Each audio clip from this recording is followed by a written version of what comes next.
खबरें तफसील से। इलाहाबाद का नाम बदले जाने के खिलाफ मफाद आमा की अर्जी रियासती हाईकोर्ट ने खारिज कर दी है। एडवोकेट सुनीता शर्मा ने मफाद आमा की अर्जी इलाहाबाद हाईकोर्ट में दाखिल की थी। हाईकोर्ट ने कहा है कि अर्जी गुजार इस मामले को रियासती हुकूमत के सामने उठाए।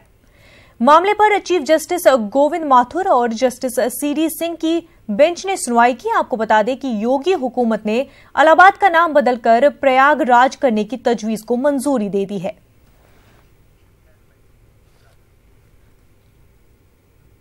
राफेल मामले पर जारी हंगामे के दौरान डसॉल्ट एवियंस के सीईओ का बयान आया है। उन्होंने राहुल गांधी के इल्जाम पर कहा है कि वो कभी झूठ नहीं बोलते हैं, वो अपने पहले बयान पर कायम है।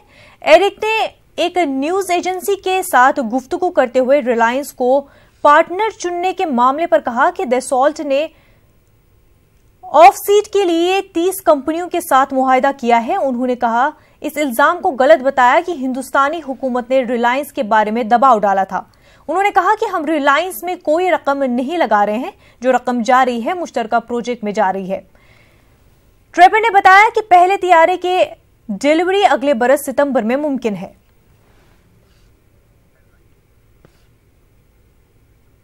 आरबीआई तनाज़े मामले पर सुप्रीम कोर्ट में मफाद आमा की अर्जी दाखिल की गई है। इस अर्जी में कहा गया है कि हुकूमत को आरबीआई मामले में टांग नहीं अड़ानी चाहिए। एडवोकेट एमएल शर्मा के जरिए दायर की गई अर्जी में कहा गया है कि सरकार को आरबीआई मामले में दखल अंदाजी करने का कोई हक नहीं है।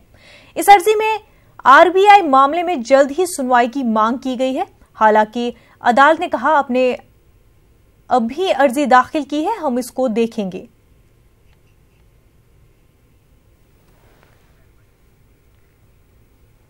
उत्तर प्रदेश के मुख्तलिफ इलाकों में हुए फसादात की तहकीक करने वाली खुसूसी टीम के सरबराह साबिक आईआईजी पुलिस एसआर दारापुरी ने कहा है कि फसाद ज़दा इलाकों का दौरा करने के बाद जो मंजरनामा सामने आया है वो अफसोसनाक भी है और तशवीशनाक भी। लखनऊ में हमारे नुमाइंदे तारिक कमर से बात करते हुए साबिक आईजी ने यह भी कहा कि तहकीक के बाद वाज़ेह हो गया है कि मुसलमानों और दलितों को जुल्म व तशद्दुद का निशाना बनाया जा रहा है। दारापुरी के मुताबिक अक़लियतों पर जुल्म बीजेपी और आरएसएस के इशारे पर एक तयशुदा हिकमत अमली के तहत किया जा रहा है। इसमें हमने देखा, अभी हाल में बहराइच गए थे, उसको देखा, दूसरी जगह भी देखा कि ये जो अक़लियतें हैं और उसके साथ दलित हैं, इनका बिल्कुल दमन किया जा रहा, इनको निशाना बनाया जा रहा, इनको जो है झूठे केसों में फंसाया जा रहा और उसके बाद बहुत बड़ी संख्या में लोगों को नामजद करके उनकी गिरफ्तारियां की जा रही हैं। और इसके पीछे मुझे तो एक ही मकसद लगता है कि जो वर्तमान जो सरकार है और जो आरएसएस है, ख़ासतौर से आरएसएस है, उनकी एक ये नीति है कि जो तबके उनके साथ नहीं है या उनसे सहमत नहीं है, उनका दमन किया जाए और उनको ज़बरदस्ती से झुकाया जाए, ताकि वो आगे आने वाला जो चुनाव है उसमें उनके खिलाफ जो है वो जाने की हिम्मत ना करें और कोई आवाज़ नहीं उठाए। और ये एक सोची समझी चाल है कि अपने तमाम विरोधियों का दमन करो और ताकि वो आपके खिलाफ जो है खड़े ना हो सके।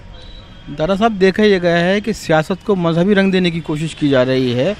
तरक्याती जो इश्यूज़ थे वो बहुत पीछे कहीं रह गए हैं और सिर्फ मजहब की और तशद्दुद की बात की जाती है। तो क्या कुछ देखते हैं आप जैसे जिम्मेदार लोग? देखिए, ऐसा है क्योंकि जो वर्तमान सरकार है उनके पास दिखाने के लिए कुछ नहीं। जो उन्होंने तमाम दावे किए थे 2014 में और जो गुजरात वाला मॉडल यहाँ लागू करने की बात की थी, वो सारे के सारे खोखले सिद्ध हुए हैं।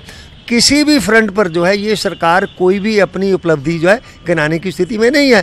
तो ऐसे में फिर ये अपना पुराना हथकंडा अपना रहे हैं और बीच में मंदिर की बात ला रहे हैं या फिर जो है हिंदू मुस्लिम झगड़े खड़े करके हिंदू मुस्लिम ध्रुवीकरण की कोशिश कर रहे हैं। तो ये दर्शाता है कि वर्तमान सरकार जो है वो अब अगला जो चुनाव लगता है कि वो पहले तो विकास के नाम पे लड़ा था, विकास के नाम पे कुछ नहीं हुआ, अब वो फिर धर्म को लाके, मंदिर को लाके लोगों का पोलराइजेशन करके जो है उसका जो फ़ायदा उठाने की कोशिश कर रही है।